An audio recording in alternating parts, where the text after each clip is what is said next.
សួស្តីបងប្អូនទាំងអស់គ្នាថ្ងៃនេះសូមមកចែករំលែកបន្តិចទាក់ទងជាមួយនឹងម៉ូទ័របូមទឹកអ្នកដែលថ្មីថ្មោងទៅនឹងទិញអីចឹងបើសិនជាអត់បូមអាចនឹងមានបញ្ហាដូចខ្ញុំក៏ថាបានដែរទី1ហ្នឹងគឺមានបោះអីបាំងចឹងណាបងប្អូនហ្នឹងហើយដូចខ្ញុំហ្នឹងថ្ងៃមុនខ្ញុំបានជួលហើយវាបាំងនឹងដំបូលខ្ញុំក៏បខិតចុះមកក្រោមឲ្យវាផុតតែធ្វើហើយលែងបូមបណ្ដោយ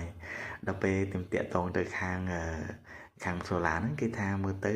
ម៉ូទ័រក៏អូខេហើយសូឡាហ្នឹងក៏អូខេតែប្រហែលជាអាចមានបញ្ហាតាក់ទងមួយនឹងតយោទឹកអាចបែកតយោឬក៏របូតតយោឬមួយក៏ម៉ូទ័រហ្នឹងវាកប់នឹងផុក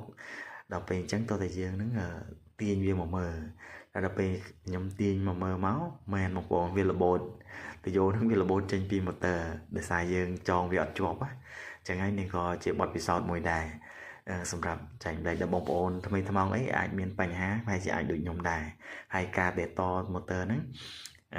ជាស្ដែងត្រូវការគ្នា3នាក់ឬមានម្នាក់ហ្នឹងកម្មចាប់ខ្សែម៉ូទ័រម្នាក់ទៀតចាំជួយទប់តយោដែលយើងដាក់តហ្នឹងហើយខ្ញុំប្រើស្នែវាហ្នឹងវាងាយស្រួលបើយើងប្រើកាវទាំងម្ដងពេលយើងមានបញ្ហាអញ្ចឹងគឺយើងត្រូវកាត់